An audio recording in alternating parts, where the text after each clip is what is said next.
അസ്സലാമു അലൈക്കും വറഹ്മത്തുള്ളാഹി. അൽഹംദുലില്ലാഹ്. അല്ലാഹുമ്മ സ്വല്ലി അലാ മുഹമ്മദിൻ വഅലാ ആലി മുഹമ്മദ് വബാരിക് അലാ മുഹമ്മദിൻ വഅലാ ആലി മുഹമ്മദ് ഇന്നക ഹമീദും മജീദ്. ഊസൈക്കും ബിത്തഖ്വല്ലാഹ്.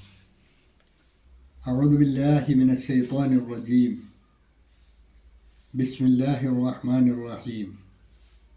يا أيها الذين آمنوا اتقوا الله وقولوا قولا سديدا يصلح لكم أعمالكم ويغفر لكم ذنوبكم ومن يطع الله ورسوله فقد فاز فوزا عظيما.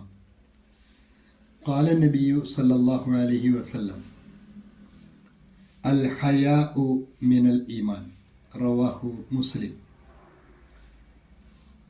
അൽബസീറ ഖുർആൻ പഠന വേദിയിലെ പ്രിയ സഹോദരന്മാരെ, സഹോദരിമാരെ, ഈ ആഴ്ചയിലെ ഹദീസ് ക്ലാസ്സിൽ നമുക്ക് പഠിക്കുവാനുള്ളത് ഒരു സത്യവിശ്വാസിയുടെ ജീവിതത്തിൽ അനിവാര്യമായി ഉണ്ടായിരിക്കേണ്ട ഒരു മഹത്തായ സ്വഭാവഗുണത്തെക്കുറിച്ചുള്ള ഹ്രസ്വമായ ഒരു ഹദീസാണ്. ഒരുപക്ഷെ നമുക്ക് ഏറെ പരിചയമുള്ളതുമാകാം ഈ ഹദീസ്. ഇമാം മുസ്ലിം അദ്ദേഹത്തിൻ്റെ സ്വഹീഹിൽ ഉദ്ധരിച്ച വളരെ വിഖ്യാതമായ ഈ ഹദീസ്, നബി സല്ലല്ലാഹു അലൈഹി വസല്ലം പറഞ്ഞു, അൽ ഹയാഉ, ലജ്ജ, മിനൽ ഈമാൻ, അത് ഈമാനിൽ പെട്ടതാണ്.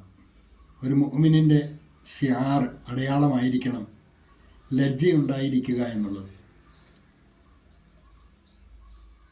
മറ്റൊരിക്കൽ റസൂലുള്ളാഹി സ്വല്ലല്ലാഹു അലൈഹി വസല്ലം പറയുകയുണ്ടായി, ഇദാ ലം തസ്തഹി ഫസ്നഉ മാ ശിഅ്ത. ഇമാം ബുഖാരി റിപ്പോർട്ട് ചെയ്ത ഹദീസാണ്. നിനക്ക് ലജ്ജയില്ലെങ്കിൽ നിനക്ക് എന്തും പ്രവർത്തിക്കാം. അപ്പം മനുഷ്യനെ എന്തും പ്രവർത്തിക്കുന്നതിൽ നിന്ന് തടയുന്ന ഘടകം കൂടിയാണ് ലജ്ജ എന്ന് ഈ ഹദീസ് പഠിപ്പിച്ചു തരുന്നുണ്ട്. നമുക്കറിയാലോ,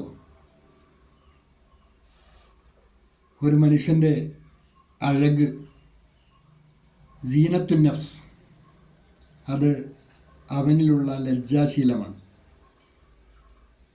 ഇത് നഷ്ടപ്പെട്ടു പോയാൽ അവൻ പറയുന്ന കാര്യങ്ങൾക്കോ പ്രവർത്തിക്കുന്ന കാര്യങ്ങൾക്കോ ഒന്നും ഒരതിർവരമ്പ് ഉണ്ടാവുകയില്ല. നാണമില്ലാത്തവന് എന്തും പറയാം, നാണമില്ലാത്തവന് എന്തും പ്രവർത്തിക്കാം. പണ്ട് കാലം പോലെ നമ്മുടെ സമൂഹത്തിൽ പ്രചരിച്ചിട്ടുള്ള ഒരു ശൈലിയാണത്. ഇസ്ലാം പഠിപ്പിക്കുന്ന അൽ ഹയാഉ മിനൽ ഈമാൻ, ലജ്ജ ഈമാനിൻ്റെ ഭാഗമാണ്.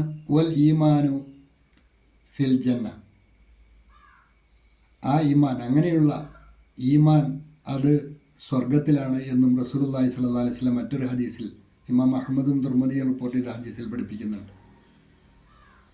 കഴിഞ്ഞ കാലങ്ങളിലെല്ലാം കുറേയെല്ലാം ലജ്ജാശീലരായിരുന്നു സമൂഹത്തിലെ ചെറുപ്പക്കാർ. പക്ഷെ ഇന്നത് കൈമോശം വന്നു പോയിക്കൊണ്ടിരിക്കുകയാണ്. ഏത് വേഷം കെട്ടാനും ഏത് റോൾ അഭിനയിക്കാനും ഒരു മടിയില്ലാത്ത യുവജനങ്ങളെയാണ് ഇന്ന് നമുക്ക് തെരുവുകളിലും സമൂഹങ്ങളിലുമൊക്കെ കാണാൻ കഴിയുന്നു. ഇത് തീർച്ചയായും ഇസ്ലാം നിരുത്സാഹപ്പെടുത്തിയ കാര്യം തന്നെയാണ്. പഴയ കാലത്ത് പൊതുവെ ലജ്ജാശീൽ സ്വഭാവം കൂടുതൽ കണ്ടിരുന്നത് പെൺകുട്ടികളിലായിരുന്നുവെങ്കിൽ ഇന്ന് പെൺകുട്ടികൾ പ്രായപൂർത്തിയായി വരുമ്പോഴേക്കും തീരെ ലജ്ജയില്ലാത്ത അവസ്ഥയിലേക്ക് അവർ മാറുന്ന ഒരവസ്ഥയാണ് നമ്മൾ കണ്ടുവരുന്നത്. ഏത് തരം വസ്ത്രവും അണിയാനും ഏത് വേഷവും കെട്ടുവാനും അങ്ങനെ ആരുമായും തീരെ ലജ്ജയില്ലാതെ സഹവസിക്കുവാനും ഒക്കെ മുന്നോട്ട് വരുന്ന പെൺകുട്ടികളെപ്പോലും നമ്മൾ കാണുന്നു. പണ്ടങ്ങനെ ആയിരുന്നില്ല. അപ്പം ഇത് വളരെ ഗൗരവപൂർവ്വം നമ്മൾ മനസ്സിലാക്കേണ്ട കാര്യമാണ്. നമ്മുടെ വാക്കുകളെ നിയന്ത്രിക്കുവാനും നമ്മുടെ പ്രവർത്തനങ്ങളെ നിയന്ത്രിക്കുവാനും ഞാനങ്ങനെ പറഞ്ഞുകൂടാ, ഞാനങ്ങനെ പ്രവർത്തിച്ചുകൂടാ, അത് എന്നെ സമൂഹത്തിൽ ഇളിഭ്യനാക്കും എന്നൊക്കെയുള്ളൊരു ചിന്താധാര നഷ്ടപ്പെട്ടു പോയാൽ അതാണ് ലജ്ജ നഷ്ടപ്പെട്ടു പോകുന്ന അവസ്ഥ. പിന്നീട് അവന് എന്തും പ്രവർത്തിക്കാമെന്നാണ് റസൂലുള്ളാഹി സ്വല്ലല്ലാഹു അലൈഹി വസല്ലം, നിനക്ക് ലജ്ജയില്ലേ, നീ എന്തും പ്രവർത്തിച്ചോളൂ എന്നാണ്. അങ്ങനെ എന്തും പ്രവർത്തിക്കേണ്ടവനും എന്തും പറയേണ്ടവനുമല്ലല്ലോ സത്യവിശ്വാസി. അള്ളാഹു നമ്മെ അനുഗ്രഹിക്കുമാറാകട്ടെ. വാഖിറു ദഅ്വാന അനിൽ ഹംദുലില്ലാഹി റബ്ബിൽ ആലമീൻ. അസ്സലാമു അലൈക്കും വറഹ്മത്തുള്ളാഹി.